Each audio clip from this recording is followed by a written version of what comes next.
클릭해 주셔서 감사합니다. 249번째 발표를 맡은 이호성이라고 합니다. 오늘 소개드릴 논문은 여러분들이 잘 알고 계시는 욜로의 네 번째 버전 욜로 V4를 준비해 봤습니다. 특이한 점은 욜로의 아버지인 조셉 레드먼이 이번에는 연구에 참여하지 않은 점이며, 아래 그림과 같이 세 번째 버전 욜로 V3 대비 정확도를 대폭 높인 논문입니다. 발표의 목차는 논문의 흐름에 따라 구성을 해봤습니다. 오브젝트 디텍션은 2013년 RCNN 이후 굉장히 많은 논문들이 발표가 되었는데요. 하지만 실생활에서 원활하게 이용되는 사례는 얼마 되지 않는다고 합니다. 실시간 동작이 필수가 아닌 예를 들면 주차장의 빈자리를 찾거나 공항 검색대에서 엑스레이 이미지로 위험물질을 찾는 등 무언가를 추천해주는 문제에만 적용이 될 수 있고, 실시간으로 동작해야 되는 경우, 예를 들면 자율주행차에서 다른 자동차를 인식하거나 하는 경우는 실시간으로 동작해야 되기 때문에 속도를 취하려면 정확도를 낮춰야 되기 때문에 이 오브젝트 디텍션 모델이 단독으로 사용되는 경우는 많이 없다고 합니다. 그래서 욜로의 저자들은 빠르면서 정확한 디텍터를 연구해야 함을 강조하고 있습니다. 이 논문의 메인 컨트리뷰션으로는 학계에서 잘 된다고 알려진 방법들을 바탕으로 기존 욜로에 적용해서 정확도를 높였고, 이 모든 과정을 싱글 GPU, 여기서는 1080 Ti랑 2080 그런 것들을 예시로 들었는데 하나의 GPU만 있어도 사용할 수 있게 만든 점이 가장 큰 컨트리뷰션이라고 할 수 있습니다. 오브젝트 디텍션은 저희 PRCB 스터디에서도 자주 다뤄진 주제이며, 오늘 제 발표를 제외하고도 25번의 발표가 진행된 바 있고요.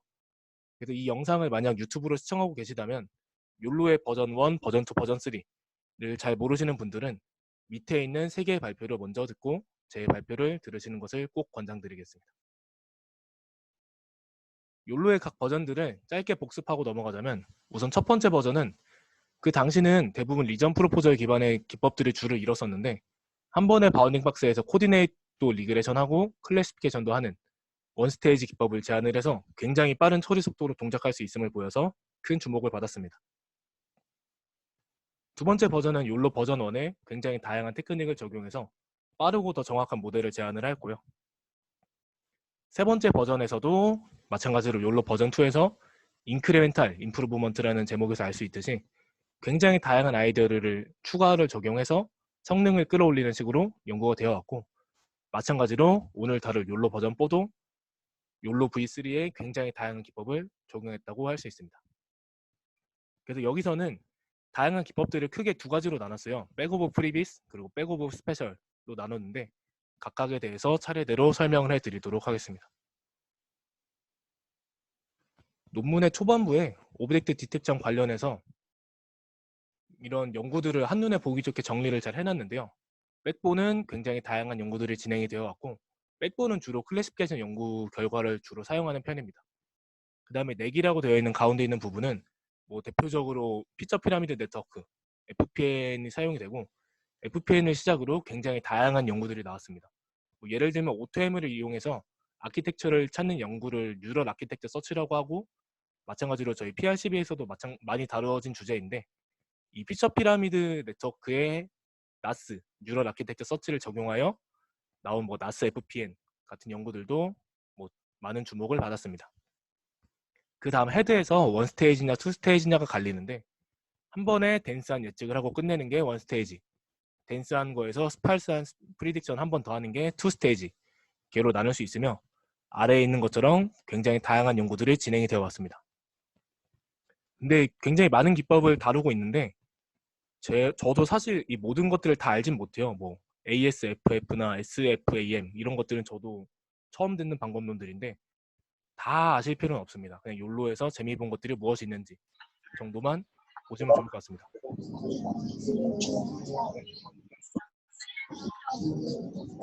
지금 질문 아니죠. 그냥 마이크 소리가 들려서 이어서 진행을 하도록 하겠습니다. 이 논문에서는 학계에서 잘 된다고 알려진 기법들을 적용을 했다고 말씀드렸는데, 비슷한 논문이 클래시피케이션에서 이미지넷 분류를 하는데 레즈넷의 백 오브 트릭스 오브 어쩌고저쩌고 논문이었던 것 같은데, 굉장히 학계에서 잘 된다고 알려진 방법들을 다양한 실험을 통해서 성능을 올렸던 논문이 있었는데, 마찬가지로 욜로 V4도 욜로 V3에다가 굉장히 다양한 기법들을 적용을 해서 재미를 많이 봤습니다. 첫 번째로 설명드릴 백오브 프리비스라는 카테고리는 주로 학습 단계, 뭐 전처리나 학습 방법들을 의미하고요.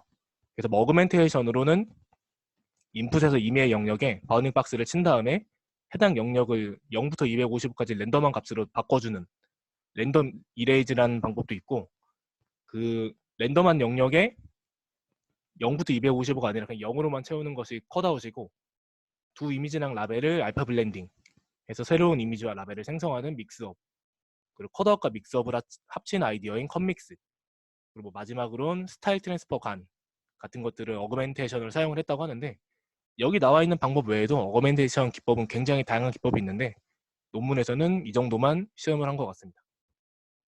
그 다음에 레귤라리제이션으로도 대표적으로 드랍아웃이 많이 사용되고, 드랍아웃의 후속 연구들인 드랍패스, 스파셜 드랍아웃, 드랍블락 등을 실험해서 사용을 했다고 합니다. 그 다음에 바운딩 박스 리그레션에 보통 MSE 로스를 많이 쓰는데, 여기에 IOU 로스, 그리고 제너럴라이즈드, 뭐 컴플리트 디스턴스 IOU 같은 세 가지 버전을 추가로 실험을 했다고 합니다. 다음으로는 주로 아키텍처 관점에서의 기법들, 그리고 후처리, 인퍼런스랑 관련된 기법들을 백오브 스페셜즈라고 부르고, 마찬가지로 다양한 방법들을 적용을 했습니다. 우선은 리셉티브 필드를 높여주기 위해서 스파셜 피라미드 풀링, 그리고 딜레이티드 컨볼루션, 아트로스 컨볼루션 기반의 ASPP, 그 리셉티브 필드 블락이라는 RFB 같은 기법들도 사용을 하였고, 피처를 합쳐주는 방법 외에도 뭐 대표적인 스키 커넥션, 그리고 피처 피라미드 네트워크 뿐만 아니라 스케일 와이즈 피처 어그리게이션 모듈, 어댑티블리 스파셜 피처 퓨전 같은 처음 듣는 기법들도 사용을 하였고, 바이 FPN 같은 기법들도 사용을 했다고 합니다. 거의 무슨 캐그를 보는 듯한 다양한 시도를 하고 있습니다.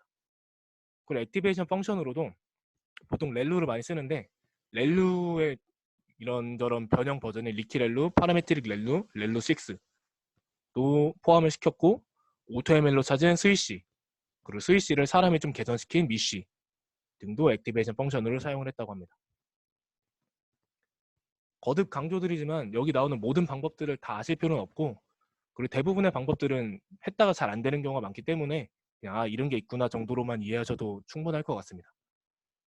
그 다음에 뭐 스퀴즈 익사이테이션이나 스파셜 어텐션 모듈 같은 어텐션 모듈도 실험을 해봤고, 노멀라이제이션으로는 배치놈을 많이 쓰는데, 배치놈 외에도 저는 처음 듣는 기법이긴 한데 필터 리스폰스 노멀라이제이션 FRN이란 것도 썼다고 하고, 크로스 이테레이션 배치 노멀라이제이션 등을 사용을 하였고, 보통 멀티 GPU로 학습을 시킬 때 크로스 GPU 배치놈, 뭐 CGBN 혹은 싱크BN이라고 부르는 방법이 있는데, 이 욜로 V4의 핵심은 싱글 GPU로만 돌아갈 수 있는 거기 때문에 이런 싱크BN은 사용하지 않았다고 합니다. 그 다음에 후처리로 보통 NMS를 많이 쓰는데, NMS의 약간 변형 버전인 소프트 NMS, DIOU NMS 등을 추가로 적용을 했다고 합니다.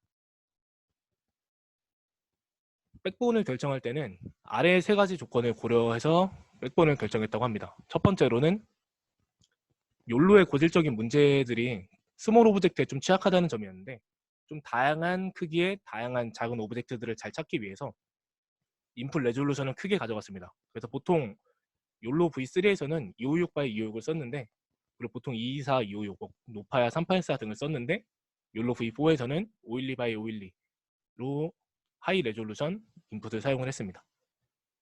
그 다음에 리셉티브 필드를 물리적으로 높여주기 위해서 가장 먼저 할 수 있는 게 컨브 레이어를 많이 쓰는 건데, 그래서 더 많은 레이어를 쌓았고, 하나의 이미지에서 여러 크기의 오브젝트를 찾는 문제가 쉬운 문제가 아니잖아요.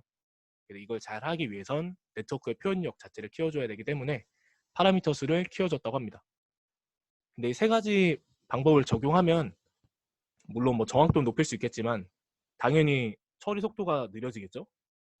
그래서 아래 표를 보면 욜로 V4에서 사용한 백본인 CSP 다크넷 53을 제가 빨간색으로 표시를 해놨는데, 비교군으로 넣어놓은 CSP 레즈넥스트 50, 이피션트넷 B3보다 파라미터 수도 제일 많고 플롭수도 제일 많은데, 놀랍게도 RTX 2070에서 프레임 레이트가 가장 높은 걸 알 수 있습니다. 어떻게 이런 것이 가능했냐면 바로 이 CSP넷이라는 논문의 아이디어에서 이런 것이 답이 있습니다. CSP넷은 올해 12.8 워크숍에 발표될 논문인데요. 인퍼런스 속도가 너무 컴퓨테이션을 많이 잡아먹기 때문에 인퍼런스 속도를 높이기 위해 크로스 스테이지 파셜 네트워크라는 구조를 제안을 한 논문입니다.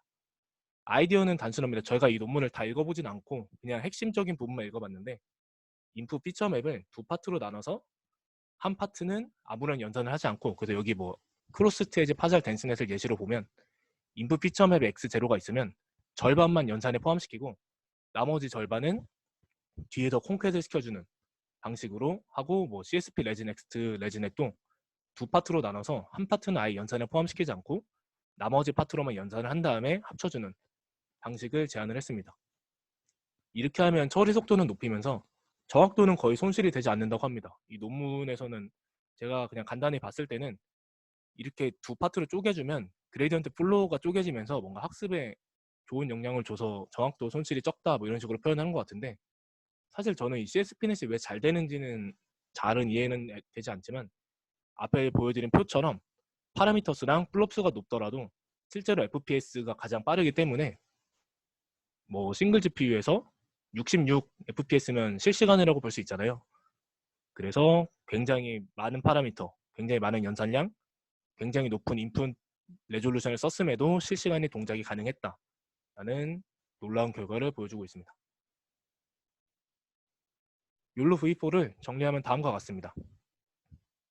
이 백본은 CSP 다크넷 53을 사용을 하였고, SPP, 그리고 패스 어그리게이션 네트워크, 아이디어를 추가로 적용을 했고, 이제 뒤에서 앞에서 말씀드렸던 백오브 프리비스, 백오브 스페셜들을 추가를 한 게 욜로 V4고, 앞서 말씀드린 것들을 다 추가한 건 아니고 그 중에서 몇 개 실험을 해보고 선정을 하였다고 합니다.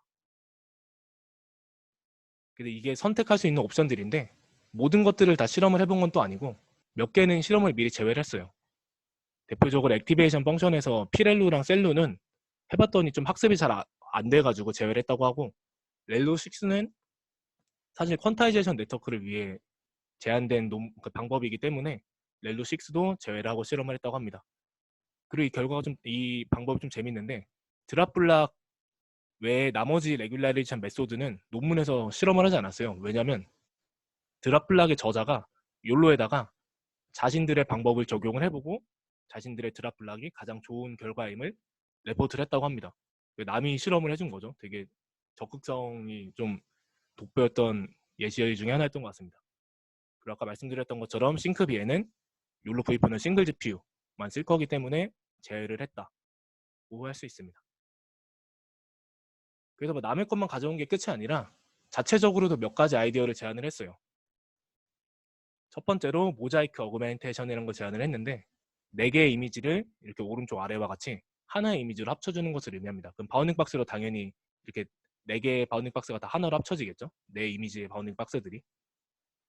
이렇게 해주면 저자들 말로는 한 개의 인풋으로 4개의 이미지를 배우는 효과를 얻을 수 있어서 어떻게 보면 배치 사이즈가 4배가 되는 효과를 볼 수 있고, 그렇게 되면 배치놈이 원래 배치 사이즈가 작으면 학습이 잘 안 돼서 이렇게 정확도가 떨어지는 결과가 보여서, 그래서 뭐 그룹놈이나 스위처블 노멀라이제이션 같은 게 나왔었는데, 이 모자이크 어그멘테이션을 써주면 배치 사이즈를 작게 가져가도 큰 배치 사이즈를 가져가는 효과를 볼 수 있어서 뭐 배치 사이즈를 작게 하나 크게 하나 성능이 비슷했다라는 결과를 보여주고 있는데, 이 부분은 그렇게 막 엄청 리즈너블한 얘기는 아닌 것 같고, 근데 그거 외에도 이렇게 이미지를 4개를 섞어주면 큰 오브젝트들도 작은 오브젝트로 변하잖아요. 그래서 약간 스몰 오브젝트에 대한 성능이 좀 좋아진 게 아닌가, 저는 개인적으로 생각을 하고 있습니다. 그 다음으로 셀프 어드버서리얼 트레이닝이라는 거를 자기네가 제안을 했다고 하는데, 논문에서 너무 설명이 부실해서 제가 지금 코드도 보고 한번 분석을 해봤는데, 그냥 간단히 정리를 해보면 어드버서리얼 어택을 인풋 이미지에 가해가지고 네트워크가 이 이미지를 틀리게 만든 다음에 그 이미지에다가 원래 갖고 있던 GT를 주고 학습을 시켜서 모델의 성능을 높였다고 하는데, 논문에는 이 셀프 어드버서리얼 트레이닝에 대한 실험 결과가 없어요. 그래서 저는 뭐 자기네가 이거를 제안해서 임프루브를 했다는데 실험 결과가 없어가지고 되게 애매하더라고요. 그래서 좀 더 찾아보니까 뭐 실험 결과는 없고 그냥 이런 로그들만 몇 개 있더라고요. 이거는 다크넷 그 욜로 오피셜 코드에서 이슈를 찾아가지고 얻은 건데 그냥 과정을 보여드리면 인풋 이미지에 어드버서리 어택을 가해서 이렇게 원래 개랑 자전거, 자동차가 있었는데 모델이 다 틀렸어요. 개도 못 맞추고 자전거도 못 맞추고 자동차도 못 맞추고 오히려 개를 고양이로 예측하는 이렇게 원래 어드버서리 어택이 잘 된 거죠. 이렇게 해서 노이즈를 주입한 이미지에다가 원래 가지고 있는 GT가 있잖아요. 그래서 GT로 학습을 시키면 뭐 모델이 더 디테일한 영역에 집중을 할 것이다 라고 주장을 하고 있는데 이렇게 해서 뭐 어드버서리얼 어택에 좀 로버스트해지는 것 같긴 한데 뭐 실험 결과가 없어서 왜 넣은지 사실 잘 모르겠습니다. 뭐 이 외에도 스파셜 어텐션 모듈이랑 패스 어그리게이션 네트워크 또 이렇게 약간씩 모디파이를 했는데 크게 중요한 건 아닌 것 같고 매치놈이랑 뭐 크로스 이터레이션 배치놈 같은 게 있었는데 여기서 있는 크로스 미니 배치놈이란 걸 제안을 했다고 합니다. 근데 이것도 크게 중요한 건 아닌 것 같아요. 그래서 이 논문에서는 클래시피케이션은 이미지넷에 대해서 한번 성능을 뽑아봤고 디텍션은 MS 코코 데이터셋으로 성능을 뽑아봤고 각각 실험에 대한 구체적인 세팅은 다음과 같습니다. 우선 클래시피케이션에 대한 실험 결과이고 실험을 해봤더니 컴믹스랑 자기네들이 제안한 모자이크, 어그멘테이션이랑 레이블 스무딩 같은 것들은 좀 재미를 봤고 나머지 뭐 블러링 뭐 이런 것들은 재미를 못 봤고 스위시도 재미를 못 봤는데 미쉬, 액티베이션 펑션은 잘 되더라 라는 결과를 보이고 있고요. 그 다음에는 디텍션, 이 메인 디텍션인데 오브젝트 디텍션에도 굉장히 다양한 앞서 말씀드렸던 테크닉들을 실험을 해봤는데 다 뭐 알 필요는 없고 여기 있는 월스 퍼포먼스 빨간 글씨를 되어 있는 애들은 오히려 성능이 떨어졌기 때문에 뭐 실패한 방법이라 굳이 뭐 자세하게 설명을 드리진 않겠습니다. 궁금하신 분들은 논문을 보시면 될 것 같아요. M은 모자이크 데이터 어그멘테이션, GA는 하이퍼 파라미터들을 찾기 위해서 제네틱 알고리즘을 썼다고 합니다. 그리고 뭐 CBN, 크로스 미니 배치놈을 썼고 코사인 어닐링 럴링레이트 스케줄러도 썼고 옵티마이즈드 앵커는 욜로 V2에서 그 K-민즈 클러스터링을 기반으로 그 앵커를 미리 프리디파인 해놓고 사용을 했는데 이 욜로 V4에서는 512x512 레졸루션을 썼기 때문에 이 512, 512에 맞는 옵티마이즈드 앵커를 사용했다고 합니다. 이 아이디어는 욜로 V2부터 V3, V4 다 사용이 되고 있는 것 같아요. 그리고 이 외에도 백본 쪽에서도 패스 어그리게이션 네트워크 아이디어랑 스파셜 피라미드 풀링, 그리고 스파셜 어텐션 모듈을 적용을 했을 때는 테이블 5와 같이 좀 개선된 성능을 보였고 RFP인데 못하가 났냐?